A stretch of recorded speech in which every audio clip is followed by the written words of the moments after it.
미국의 코로나19 하루 신규 확진자 수가 약 4주 만에 4만 7천 명대로 줄면서 6만 명을 웃돌던 때에 비해서 상당히 나아졌습니다. 그리고 월 제조업 PMI가 전달보다 높은 52.8을 기록하면서 살포시 경제 회복에 대한 기대 심리가 일고 있죠. 하지만 미중 간에는 틱톡 이슈가 남아있는 만큼 여러 갈등 양상이나 또 신규 부양책에 대한 불확실성이 있고요. 아직은 그래서 안심하기는 이른 단계라고 볼 수가 있겠습니다. 그래서 불안 요소들을 이렇게 자극하는 핵심 요인들이 여전하기 때문에 투자자들은 안전자산을 선호하고 있는데요. 금 가격은 상승 랠리를 이어가면서 오늘장에서도 지난해 12월 31일 종가인 1,519.5달러 대비해서 29% 이상 상승세 보이고 있고요. 전장 대비해서도 0.39% 상승한 1,981달러 선에 마감을 했습니다. 그리고 연말로 갈수록 높아질 달러와 약세 압력도 금 가격 상승을 지지할 것이라는 그 기대만큼이나 다른 귀금속들도 함께 주목을 받고 있는데요. 특히 팔라듐은 중국의 배기가스 배출 기준안인 차이나6 실행으로 수요가 다시 늘어나진 않을까 하는 기대 심리의 영향을 받고 있습니다. 사실 더 정확하게는요, 2015년에 있었던 폭스바겐 디젤 게이트 이후부터 꾸준한 상승세를 보였는데요. 최근에는 2월 달까지만 해도 트로이온스당 2,700달러까지 오르면서 금보다 더 비싼 몸값을 자랑했습니다. 하지만 코로나19 여파 때문에 3월 달에 들어서 1,400달러대까지 빠졌었고요. 오늘장에서는 2,138달러 선에 마감했습니다. 하지만 급속도로 자동차 산업의 흐름이 전기차로 전환이 되고 있는 만큼 이제 정말 팔라듐의 이런 행보가 과연 어떻게 되는 건가 궁금해하시는 분들이 많은데요. 아무리 전기차가 대세라고 해도 세계적으로는 상용화가 되기까지 상당히 시간이 걸릴 수밖에 없잖아요. 그래서 현실적으로 가솔린 차에 대한 비중이 급격하게 확 줄어들기는 어렵고 또 현재는 배기가스 규제 때문에 팔라듐의 수요가 단기간에는 늘어날 수밖에 없습니다. 그래서 오늘은 팔라듐 투자에 대한 4가지 방법에 대해서 알아보겠습니다. 첫 번째는 당연히 팔라듐 선물에 직접 투자하는 방법이 있겠고요. 두 번째는 해외 팔라듐 ETF인 PALL에, 그리고 세 번째는 해외 팔라듐 생산 기업에 투자하는 방법이 있고요. 마지막 네 번째는 국내 팔라듐 관련 ETF에 투자할 수가 있습니다. 먼저 전 세계 유일의 팔라듐 ETF죠. PALL부터 살펴볼까요?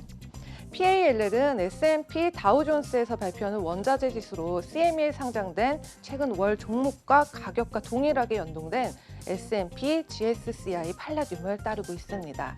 이 지표는 쉽게 말해서 원자재 상품 시장의 상승 정도와 또 비교가 되는 가능한 이 척도라고 보실 수가 있겠는데요. 원래 골드만삭스에서 개발을 했지만 2008년도에 S&P로 권한을 양도하게 됐습니다.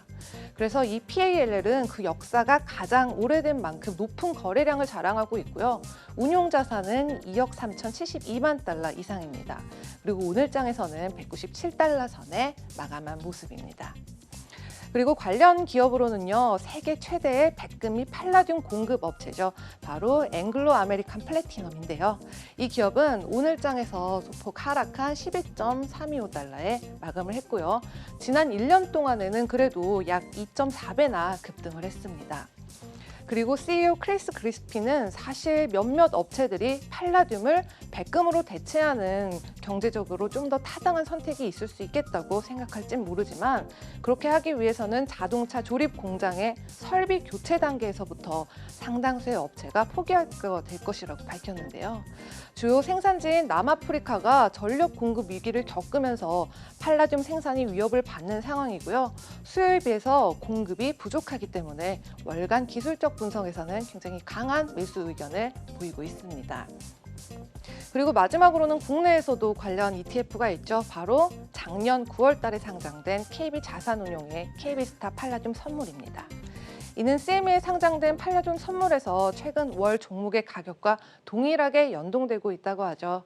그래서 앞서 언급했던 것처럼 2015년에 디젤차 연비와 배출가스를 조작했다가 발견된 이 디젤 게이트 이후로 휘발유 차량 수요가 늘어났는데 이후도 2030년까지 이산화탄소 배출량을 2021년 대비해서 37.5%나 감축하기로 지난해 12월 또 합의한 상황인 만큼 전기차가 또 급속 충전 문제나 짧은 주행거리 등의 여전한 골림돌들이 남아있기 때문에 아무리 박차를 가한다고 해도 아주 단기간 내로는 일상화가 되기가 어렵다고 볼 수 있겠습니다. 그래서 현재 자동차 촉매 변환 장치에 투입되는 팔라듐은요, 수요에 비해서 공급이 부족하다는 것이 가장 중요하고요. 그래서 상승 여력이 아직도 남아 있다는 게 중요한 사실이겠죠. 그래서 주가는 오늘 장에서 전장 대비해서 0.31% 빠지긴 했지만 그래도 지난 한 달 동안에 25% 가까운 수익률을 기록했습니다. 네, 이렇게 오늘은 전기차가 일상화되기 전까지 친환경 산업이 성장할수록 가치가 높아질 수밖에 없는 팔라듐 투자에 대해서 알아봤고요. 지금까지 글로벌 금융시장 심쿵 브리핑 펄스였습니다.